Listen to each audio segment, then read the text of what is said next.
7장 24절에서 35절까지의 말씀, 우리 낭독 들으시면서 같이 함께 보도록 하시겠습니다.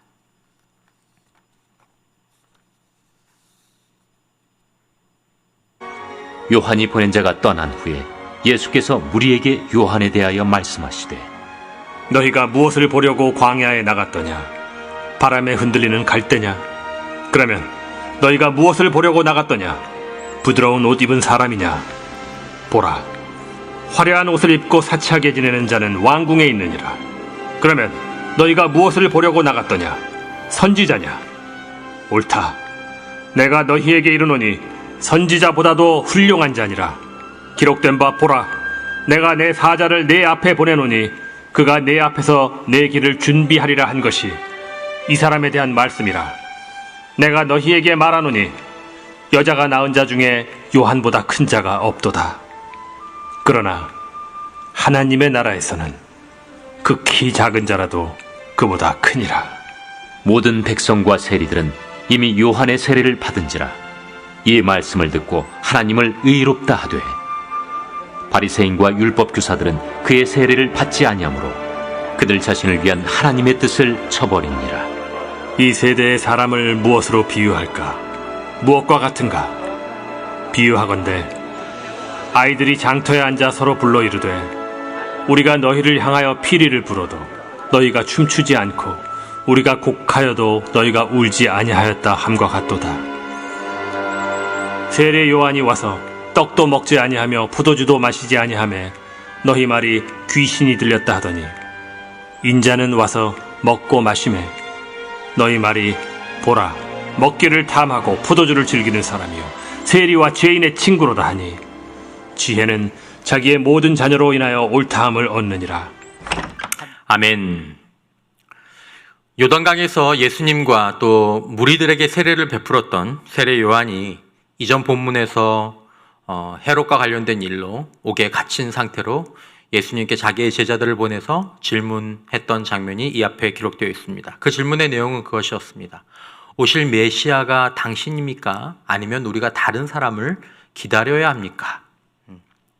그리고 이 질문에 대해서 예수님은 이사야서의 메시아에 대한 언급들을 가지고 말씀을 하시면서 대답을 주셨습니다. 예수님은 구약 성경이 예언하신 바로 그 메시아, 바로 오실 그분, 그리스도이신 것입니다.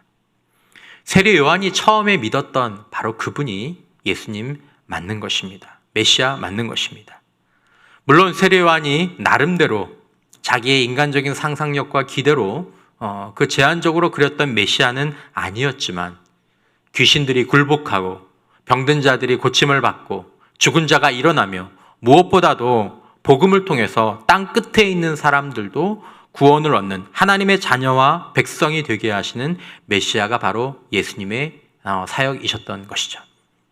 자, 예수님의 이 십자가와 부활 사건을 통하여서, 이 역사를 통해서 이 땅에 오셔서 인간의 옷을 입으시고 우리를 대신하여 십자가에서 죽으시고 우리와 함께 부활하신 그 사건을 통하여서 하나님은 하나님의 나라를 세우시고 땅 끝에 있는 사람들을 또 하나님의 자녀가 되는 구원의 은총을 베푸실 수 있게 되신 것입니다. 그러니까 예수님께서 메시아가 바로 맞는 것이죠. 예수님은 구원자이시며 이 땅에 오신 하나님의 아들이시고 앞으로 다시 오실 분입니다. 예수님은 이렇게 요한의 제자들에게 말씀하시고 그리를 보내신 다음에 오늘 말씀을 질문하듯 말씀하십니다. 그리고 이렇게 질문하듯 말씀하시는 이유는 요한에 대해서 얘기하시려고 이 말씀을 하셨다라고 기록하고 있습니다. 24절 보십시오.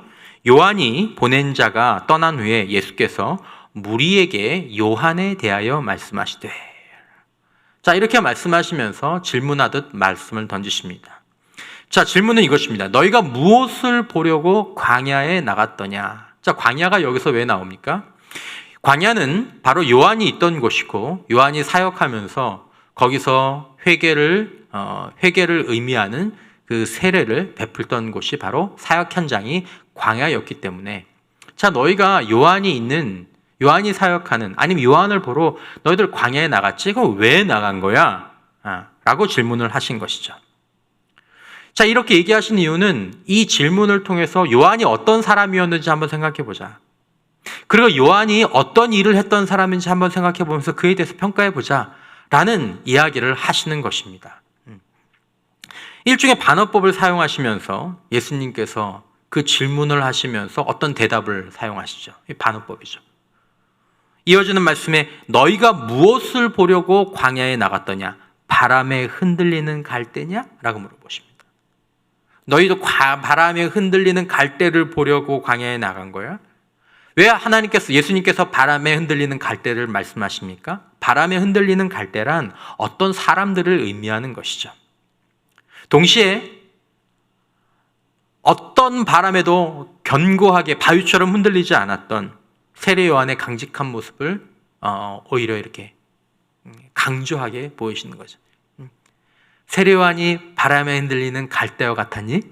그런 사람이었니? 아니었지 라는 얘기를 하고 계시는 것이죠.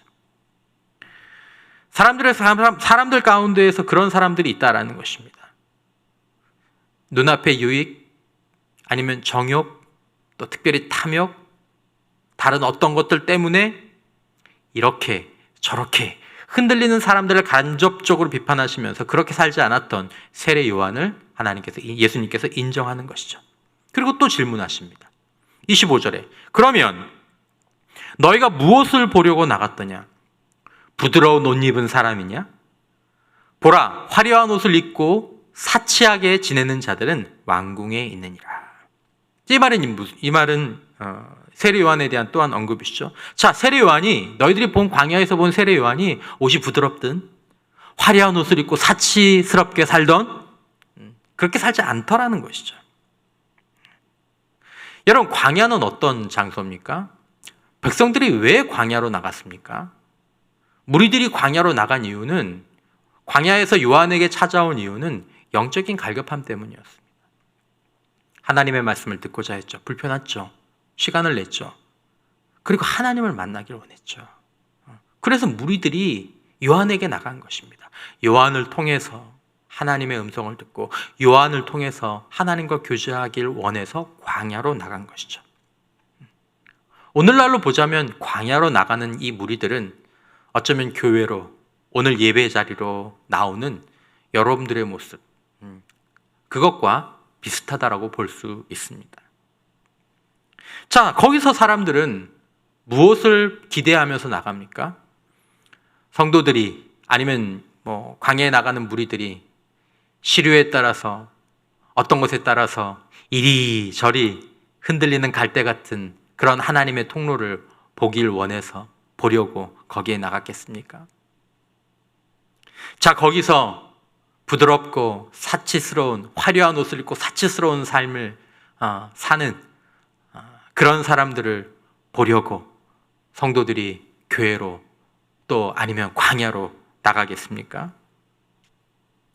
여러분, 이 본문은 성도들에게도 주는 메시지가 있지만 이 본문을 곰곰이 묵상해 보면서 여기서 사역자들의 삶과 영성에 대한 굉장히 그 중요한 도전이 있구나, 그리고 교훈이 있구나 라는 것들을 제가 설교 준비하면서 말미에 깨달았습니다.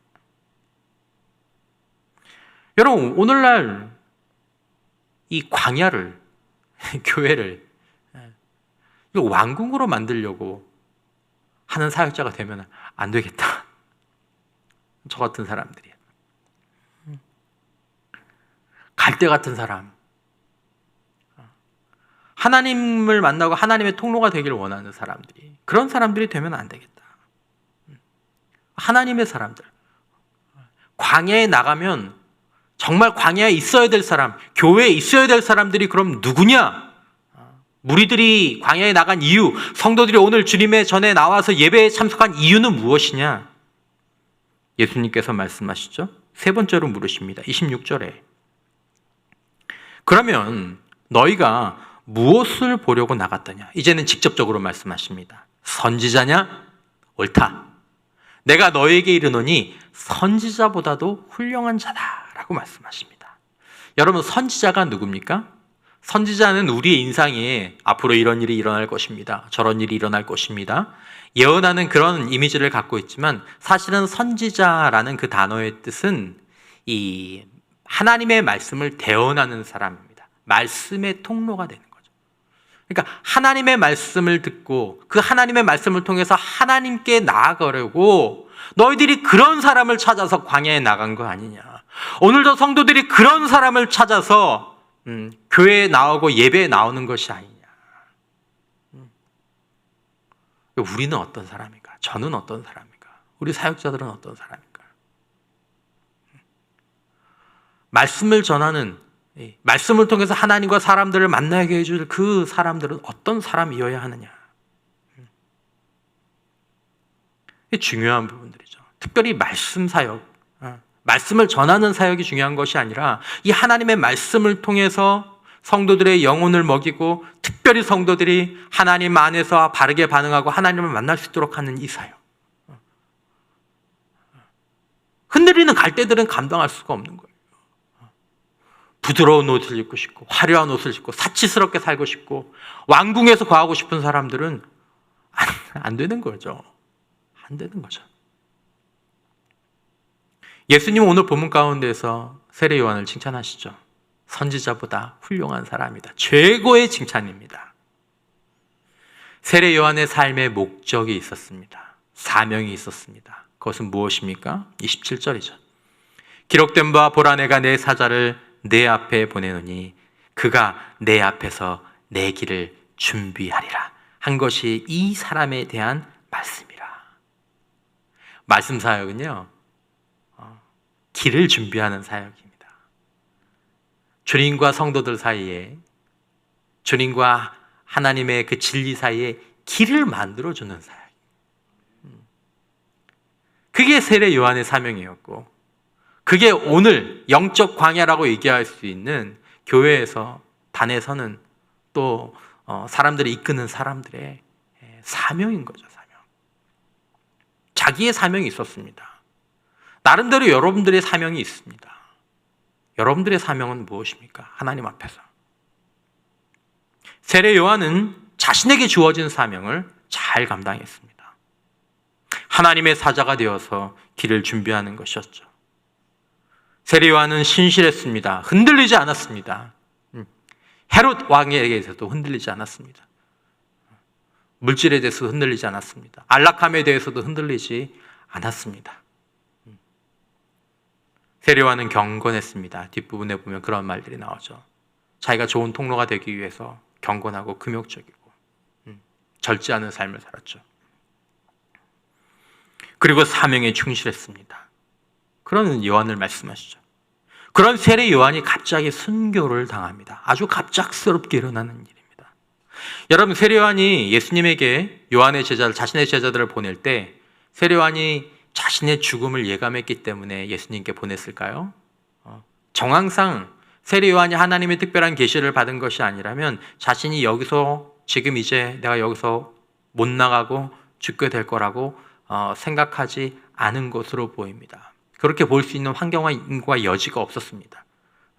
세례 요한의 질문 자체도 그것이 담겨 있죠. 당신이 메시아가 아니라면 우리는 다른 이들을 기다리겠습니다. 제가 다른 사역을 준비하겠습니다. 감옥에 있었지만 세례 요한은 계속 사명에 집중하고 있었습니다. 그런데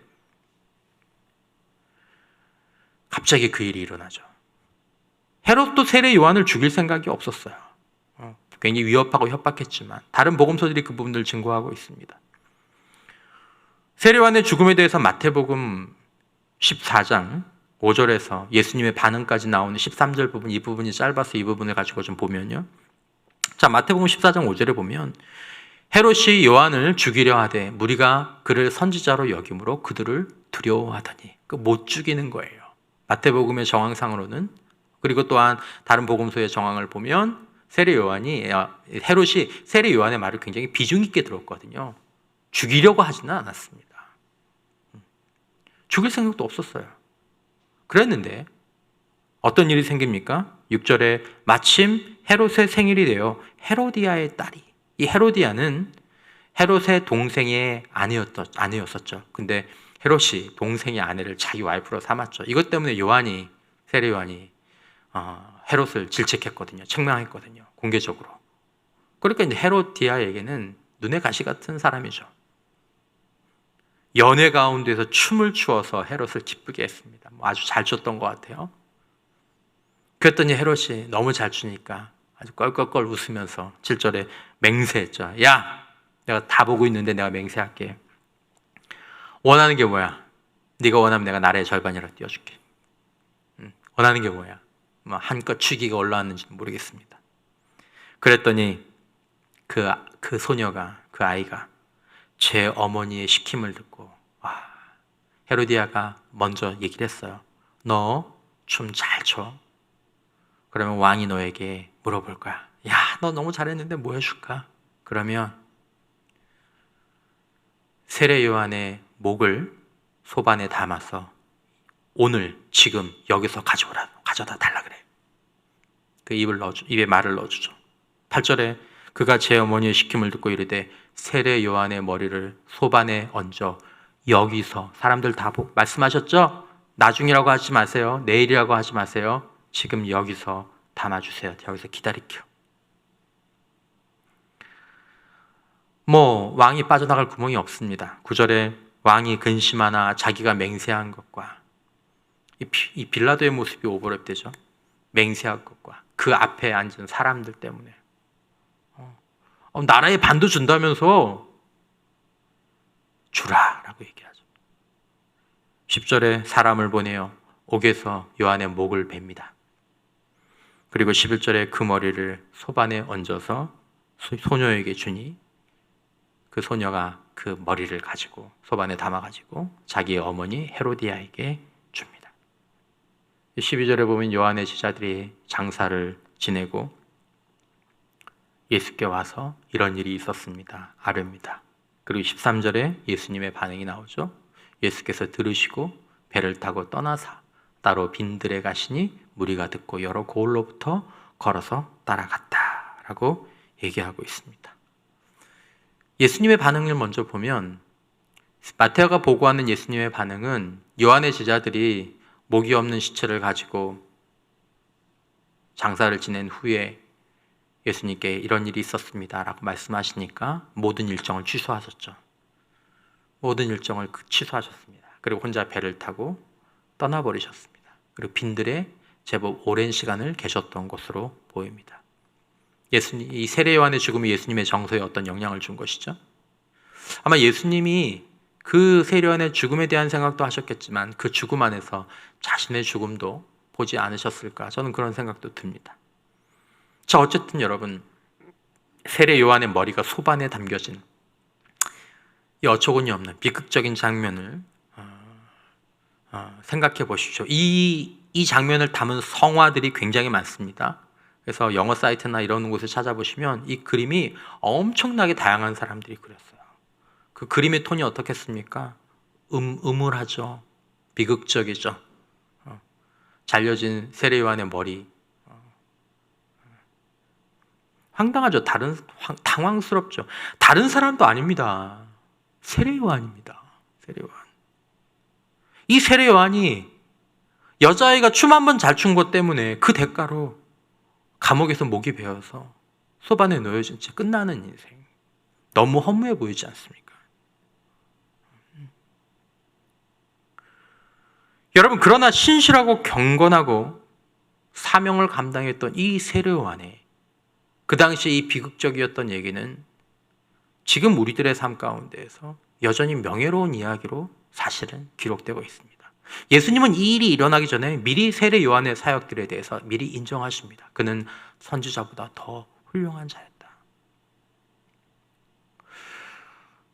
여러분, 우리가 사명을 감당할 시간을 미루면 안 된다라는 것입니다.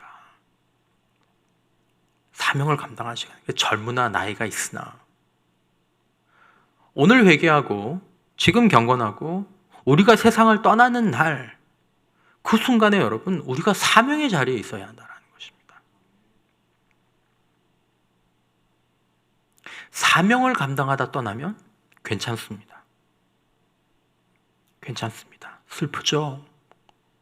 황당하죠? 당황스럽죠? 굉장히 당황스럽죠. 이 죽음을 어떻게 말할 건데요? 우리는 죽음의 방식에 관심을 많이 갖습니다. 죽음의 때에 관심을 갖습니다. 하나님은 죽음의 방식, 죽음의 때에서 하나도 관심을 갖지 않습니다. 예수님은 그걸 언급도 하지 않으십니다. 중요한 것은 그가 어떤 삶을 살다가 그의 삶을 마감했느냐라는 것입니다. 그가 사명의 삶을 살다가 주님 앞에 부르심을 받았느냐라는 것입니다. 여러분, 죽음에 대해서 집중하지 마시고 삶에 대해서 집중하십시오. 길든 짧든 삶에 대해서 집중하십시오. 어제나 내일이 아니라 오늘 지금에 충실해야 된다는 것입니다. 특별히 사명에 충실해야 된다는 것입니다. 우리가 뭐 하다가 주님의 부르심을 받을 거냐라는 것입니다. 뭐 하다가. 세례 요한은 훌륭한 사람이었습니다. 그러나 세례 요한의 영성은 준비하는 신앙이었습니다. 준비하는 신앙. 주님 오실 길을 준비하는 신앙. 그릇을 깨끗하게 닦는 신앙이죠. 그러나 여러분, 그릇이 깨끗하게 닦으면 그걸로 끝나는 것이 아닙니다. 그릇의 본질은 뭔가를 담기 위한 것이죠. 세례 요한의 영성이 필요합니다. 그러나 거기서 멈추면 안 된다라는 것이죠. 예수님께서 28절 말씀에 하시는 말씀입니다. 내가 너희에게 이르노니 여자가 낳은 자 중에 요한보다 큰 자가 없도다. 그러나 하나님의 나라에서는 극히 작은 자라도 그보다 크니라 하시니라. 그릇을 잘 준비하고 내가 죄인됨을 깨닫고 나에게 은혜가 필요하다는 사실을 정말 기억하면서 주님 앞에 나아가는, 너무 좋죠. 세례 요한의 영성은 반드시 있어야 합니다. 29절에 모든 백성과 세리들은 이미 요한의 세례를 받은지라. 회개의 세례죠. 이 말씀을 듣고 하나님을 의롭다 하되, 죄를 깨우치는 영성입니다. 바리새인과 율법교사들은 백성과 세리들과 달리 자신들이 죄인이라는 사실을 인정하지 않았습니다. 그러니까 요한의 세례, 회개의 세례를 받지 않는 것이죠. 오늘 여러분들과 제가 교회에서 베푸는 세례는 동일하게 물을 가지고 베푸는 세례이지만 요한의 세례를 의미하는 것이 아닙니다. 물을 가지고 하는 의식이지만 우리가 베푸는 세례는 단지 회개의 세례가 아니라 예수의 피로 우리의 죄가 씻음받는 세례를 의미하는 것입니다. 영적인 거듭남을 인정하는 세례죠. 좀 다르죠. 우리가 예수의 피로 씻음받기를 원하는 사람들입니까? 우리가 하나님의 자녀와 백성이 되어서 하나님의 나라를 잘 살아가기를 원하는 사람들입니까? 그런 사람들은 먼저 세례 요한의 영성, 이 회개의 세례가 필요한 것이죠. 자신이 죄인이라는 사실을 인정하고, 내가 하나님과 원수된 자였구나. 이제 하나님께서 마련해 주신 이 예수 그리스도 안에서 내주신 이 길로 나의 과거에 이 하나님을 거역하고 반역한 이 죄의 뿌리와 죄악된 삶 자체를 정말 이것들을 해결해 주시는 이 길로 내가 나가야 되겠구나. 그러면서 이제 요한의 세례를 받는 거죠. 회개의 세례를 베푸는 거죠. 회개하는 거죠. 자, 그런데 신앙과 가장 가까이 있던 사람들이 오늘 본문에 보면 참된 신앙에서 멀어지게 됩니다. 그러니까 종교화가 되면 신앙에 가장 가까이 있는 사람들이 하나님의 뜻을 저버리게 되고 하나님 나라에서 가장 멀리 있는 사람이 되어버린다는 것입니다. 물리적인 거리는 말씀에 가까워요. 물리적인 거리는 성전에 가까워요. 시간의 양은 성전과 말씀에 많이 보내요. 그러나 영적인 거리는 쫙 멀리 떨어질 수도 있는 것이, 이게 이제 영성의 무서움입니다. 30절 보면 바리새인과 율법교사들은 그의 세례를 받지 아니하므로 그들 자신을 위한 하나님의 뜻을 저버리니라. 하나님의 뜻이 무엇이었습니까? 회개하는 것이었죠. 내가 죄인이라는 것을 인정하는 것이었죠. 근데 그걸 안 하는 거예요. 여러분, 우리는 회개의 영성을 유지해야 합니다. 회개의 영성. 두 가지 의미의 회개가 있습니다. 첫 번째는 딱 한 번만 하는 회개죠. 하나님의 자녀가 되기 위한 근본적인 회개가, 이 회개의 정신이 우리 안에 있어야 됩니다. 내가 하나님을 거역했던 자고 하나님과 단절되었던 자인데, 구원받을 수 없는 자인데 예수 그리스도가 이 땅에 오심으로 말미암아 내가 예수 안에서 예수와 함께 죽고 예수와 함께 삶으로 말미암아 내가 새 생명을 얻었습니다. 이 회개.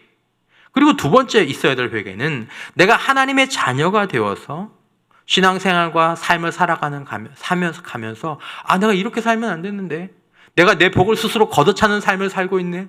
내가 스스로가 내 삶을 무덤으로 빠져가는 사망의 길을 가고 있네. 내가 하나님부터 멀어지고 있네.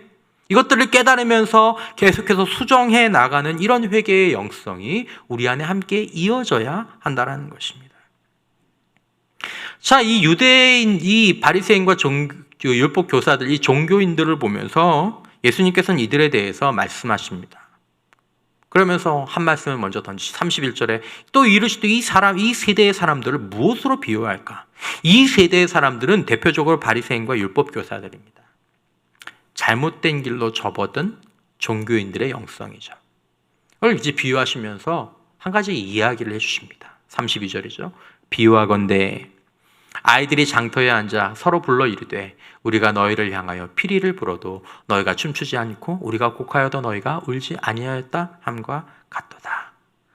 이것이 당시에 아이들의 어떤 놀이나 어떤 문화적 풍습에 관한 이야기인지 이런저런 얘기했지만 그건 별로 중요한 것이 아닙니다. 그냥 이 이야기의 내용은 대략 이런 것입니다. 아이들이 모여서 놀죠.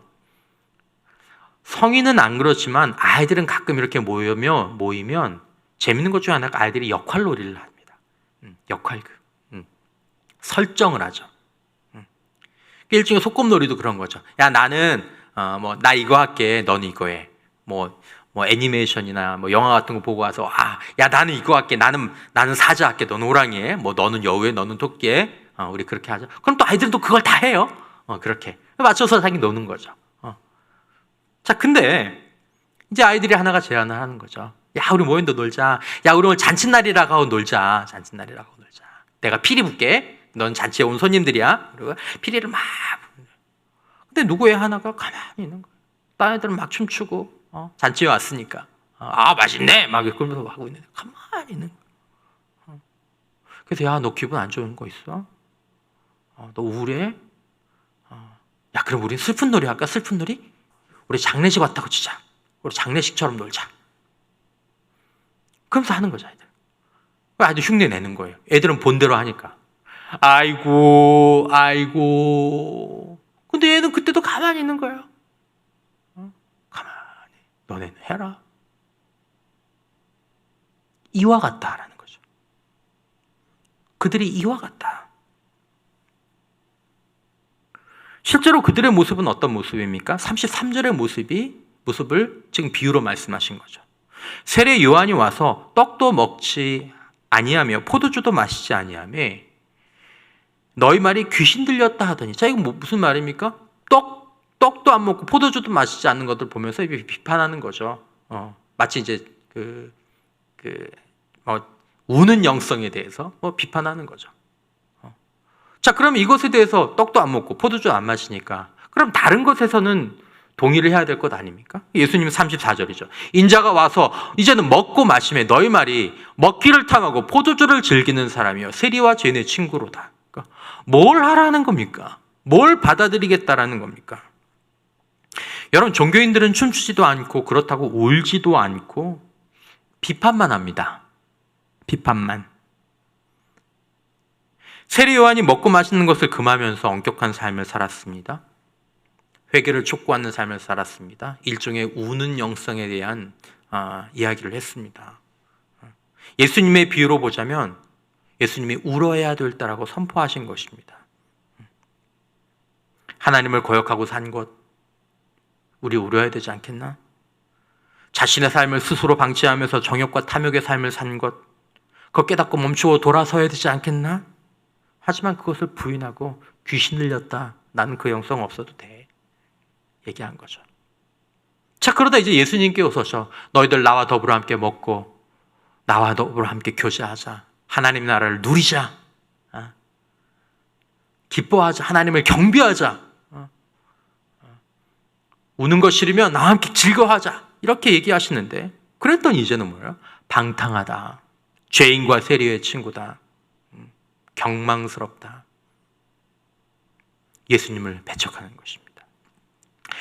종교의 영이 가진 특징 중에 하나가 비판입니다. 사람들은, 이 종교의 영을 가진 사람들은 이 비판적인 이 DNA를 이렇게 빼기가 어렵습니다. 이게 사실은 성령으로부터 온 것이 아니라 다른 영으로부터 온 것이기 때문에 비판과 정죄가 그 중요한 특징입니다. 이게 지옥에서 온 거죠, 이 사실은. 그러니까 여러분, 종교의 영을 가지고 있으면 눈물의 회개가 없습니다. 눈물의 해결을 못합니다. 그리고 또 뭘 못합니까? 눈물의 해결을 못하면 춤추는 거라도 해야 되지 않습니까? 춤추는 감격도 없습니다. 이것도 못합니다. 딱 하나만 남죠. 메마른 종교생활, 그리고 날이 선 율법만 남습니다. 강력하고 완고한 자아만 남습니다. 여러분, 영적으로 보면 이거보다 더 큰 비극이 없습니다. 이거보다 더 큰 비극이 없습니다. 가난한 게 문제가 아니에요. 옷이 거친 게 문제가 아니에요. 왕궁이 없이 광야에 사는 게 문제가 아니에요. 백수를 하는 게 문제가 아니에요. 이게 문제예요. 칼질만 해요. 그것이 능력 같아 보이죠. 지혜 같아 보이죠. 아닙니다. 여러분, 영적인 능력은 울 줄 아는 것이 능력입니다. 내가 하나님과 등을 맞대는 사람이었는데, 내가 이렇게 살면 안 되는데, 내가 왜 이렇게 살까? 춤출 줄 아는 것이 지혜입니다. 나 기쁨에 춤추리. 두 발을 땅에서 뛸 수 있으면 떼는 게 그게 능력이 영적인 능력이죠. 종교의 영이 자주 역사하면 자꾸 이렇게 비판과 정죄로 사람들을 조종하려고 하게 됩니다. 그리고 하나님을 비판과 정죄의 하나님으로 만들어서 자신과 사람들을 함께 얽매어두게 되죠. 그런 사람들을 통해서 하나님을 배우고 하나님의 말씀을 보면 하나님이 비판과 정죄의 하나님이에요. 사람들에게 하나님을 비판과 정죄의 하나님으로 인식하게 하고 자기가 그런 하나님에 대해서 왜곡된 지식을 가지고 있지만 이제 인정을 안 하는 거죠. 인정을 안 하게. 여러분, 기독교 신앙을 종교화시키고 율법화시키는 게 별로 어려운 것이 아닙니다. 여러분, 우리는 지금 어떤 사람입니까? 우리가 이걸 끝까지 주의해야 합니다. 여기는 저나 우리 모두 다 마찬가지입니다. 여러분, 우리는 하나님 안에서 하나님의 촉구를 따라서 회개할 수 있는 사람이 되어야죠. 성령께서 말씀으로 우리에게 너 좀 닦아야지. 우리의 모습을 이렇게 말씀으로 비춰주시거든요. 참 말씀을 비춰주세요. 하나님 말씀 정말 중요합니다. 금요일날도 그런 얘기했지만 이 말씀을 비춰주시면 하나님 제 모습이 이런데요. 이게 우는 거죠. 회개하는 거죠. 또 하나님께서 우리에게 피리 소리를 따라 춤추고 너 힘들지 너 어렵지 그러나 지금 찬양할 때야. 지금 경배하면서 나를 바라봐야 될 때야. 춤추자. 감사하자. 그럴 때 거기에 반응할 수 있는 사람. 그저 할 줄 아는 것이 비판과 정죄뿐이 없는 사람이 되면 너무 안 된다라는 것이죠. 비판과 정죄는 그 몫을 공의의 하나님께서 자신의 것이라고 말씀하셨습니다. 여러분, 하나님께서는 저와 여러분들에게 너희들 내가 좀 이거 위임할 테니까 너희가 비판하고 정죄해 라고 감당하라고 주신 적이 없습니다. 이거 언제 할 수 있냐면 주님 나라 가서 주님 이 땅에 하나님 나라 임하면 그때 우리에게 이것들이 주어집니다. 하지만 그 전에는 우리에게 이것이 주어진 적이 없습니다. 우리에게 주님께서 하신 말씀은 무엇입니까? 비판해라, 정죄해라. 아니야. 너희는 사랑해라. 너희는 용서해라. 너희는 축복해라. 우리는 누구도 종교의 영에 사로잡힌 사람이 되기를 원하지 않습니다. 그러나 종교화될 수 있습니다. 자기도 어느덧 비판과 정죄를 일삼으면서 진정한 신앙으로부터는 저 멀리 떨어진 사람이 교회 안에서 될 수 있다는 것입니다. 사역하면서 될 수 있다는 것입니다. 예수님은 진정한 신앙의 삶을 말씀하십니다. 35절에 지혜는 자기의 모든 자녀로 인하여 옳다함을 얻느니라. 조금 어려운 말씀이죠. 세 번역으로 보면 그러나 지혜의 자녀들이 결국 지혜가 옳다는 것을 드러냈다. 지혜를 따라 산 사람들이 지혜를 따라 사는 삶이 결국 옳은 것이구나라는 사실을 증명하게 된다라는 말씀입니다. 두 종류의 사람이 있는 거죠. 지혜를 받아들이는, 지혜의 자녀로 사는 사람이 있고 지혜를 거절하는 지혜의 원수라고 해야 되나? 그런 사람들이 있는 거죠. 지혜의 인도하심에 반응하는 사람들이 지혜의 자녀이죠. 중요한 것은 무엇입니까? 지혜에 반응하는 것입니다. 지혜, 삼위일체 하나님이죠. 세례 요한이 선포한 예비한 복음도 지혜죠. 거기에 반응한 지혜의 자녀들, 그게 옳다함을 얻었죠. 예수 그리스도가 선포하신 복음이 바로 지혜죠. 하나님의 지혜죠. 여러분, 지금 여러분들과 저의 삶과 신앙을 이끌고 가는 것이 지혜입니까? 우리는 거기 인도함을 받고 있습니까? 하나님의 지혜, 예수 그리스도의 지혜, 성령의 지혜, 그 지혜가 우리를 이끌고 가고 있습니까? 아니면 내가 세운 종교가 이끌고 가고 있습니까? 중요한 문제입니다, 여러분. 정말 중요한 문제입니다.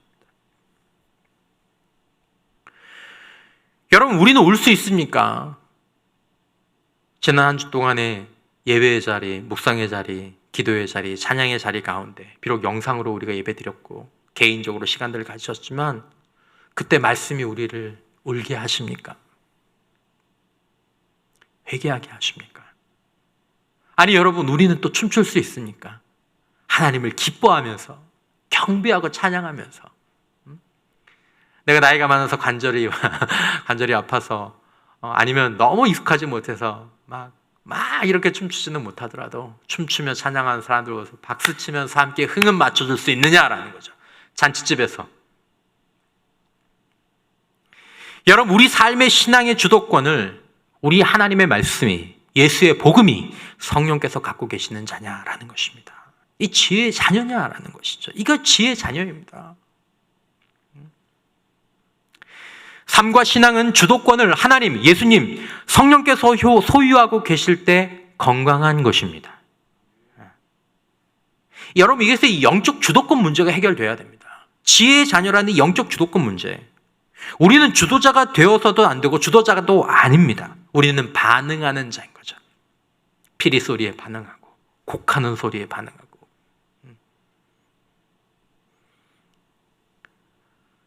영적인 주도권을 하나님과 하나님의 말씀에 가지실 때 우리가 지혜의 자녀가 되고 그 자녀가 되면 따라 나오는 게 바로 영적인 유연함입니다.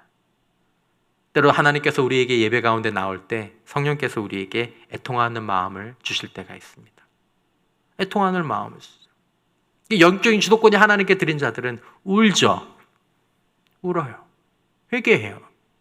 주님. 그럴 생각이 없었는데 성전에 앉아서 갑자기 쭉 앉아서 한 주의 삶을 돌아보는데 성령께서 내가 좀 씻기를 원한다. 성령이 내 안에서 먼저 오시면 따라오는 거죠. 그러다 성령께서 동일한 예배 가운데에서 우리 안에 기쁨으로 인도하실 때가 있습니다. 경배와 찬양으로 인도하실 때가 있습니다. 춤추게 하실 때가 있습니다. 그럼 춤추는 것이죠. 이 영적인 유연함이죠. 지혜의 자녀가 되면 영적인 유연함들이 일상 가운데 때로 한 시간의 예배 가운데 그의 영성 안에 있게 됩니다. 잘 울어요. 잘 울기도 하고 잘 웃기도 하고. 여러분, 일반적으로 이게 되어야 됩니다. 우는 것만 강조하는 것이 건강한 것은 아닙니다. 그렇다고 복음은 잔치다, 축제다, 맨날 춤추고 기뻐하고 경배함만 강조하는 것도 건강한 것이 아닙니다. 우선은 영적인 주도권을 지혜가 잡고 그 지혜 인도하심에 따라서 때로는 춤추기도 하고 때로는 울기도 하고 영적으로 유연한 것이 건강한 것이죠. 전인격적으로 영적으로 건강한 것이죠. 그리고 그 안에서 우리의 사명을 감당하는 것입니다. 여러분, 우리는 어떤 자녀입니까? 누구의 자녀입니까? 여러분, 우리는 사명에서 멀어진 갈대 같은 자, 사명에서 멀어진 왕궁에서 사는 자. 여러분, 사명에서 멀어진 상태로 부드러운 옷, 화려한 옷 입고 사치하면서 사는 거. 여러분, 그게 우리의 꿈이 되어서는 안 됩니다.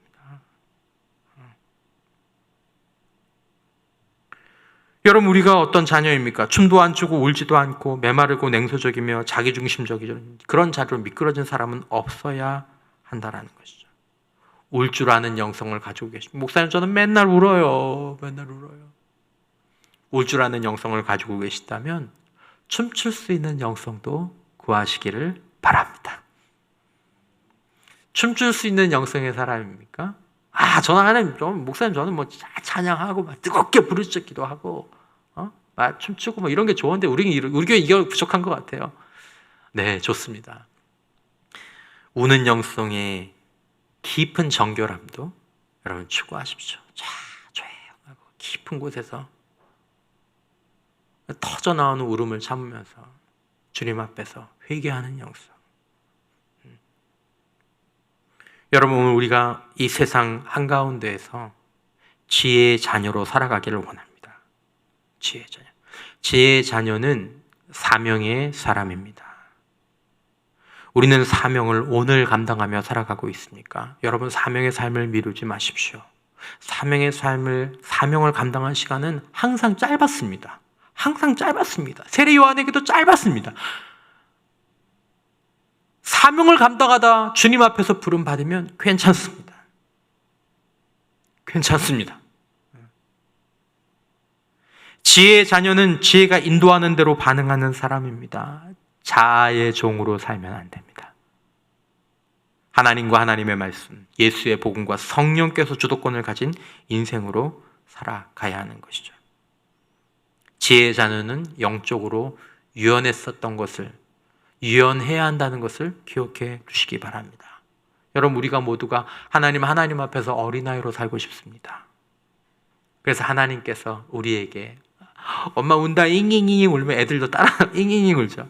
엄마가 막 박수치 말도 막 박수치죠. 영적인 유연함이죠.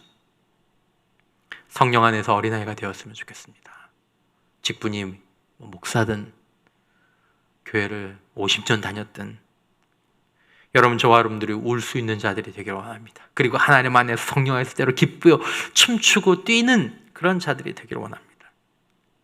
지혜를 따라서 사명을 추구하고 지혜에 반응하고 울고 춤추며 살아가는 삶은 후회함이 없을 것입니다. 예수님 말씀하셨습니다. 옳다함을 얻게 될 것이다. 나중에 우리가 생각할 때 언제 주님의 부르심을 받게 되던 나 지혜를 따라 살았는데 그렇게 살길 잘했어. 옳다함을 얻는 거. 나 자신에게 옳다함을 얻는 거죠. 하나님께 옳다함을 얻는 거죠. 네가 그렇게 살았다. 잘했다. 소반에 담긴 목으로 너의 삶이 끝났지만 너 잘 살았어. 사람들이 인정하는 것이죠. 그 사람 참 잘 살았어. 누가 세례 요한의 인생을 비판합니까? 사명을 따라서 잘 산 거죠. 여러분, 우리 모두 지혜의 자녀로 주님 앞에 갈 때까지 오늘부터라도 살아가는 은혜가 있기를 주님의 이름으로 축원합니다. 이 시간 우리 찬양하기를 원합니다. 말씀 앞에서 경외함으로 주님 앞에 올라섭니다. 하나님, 제가 말씀의 사람으로요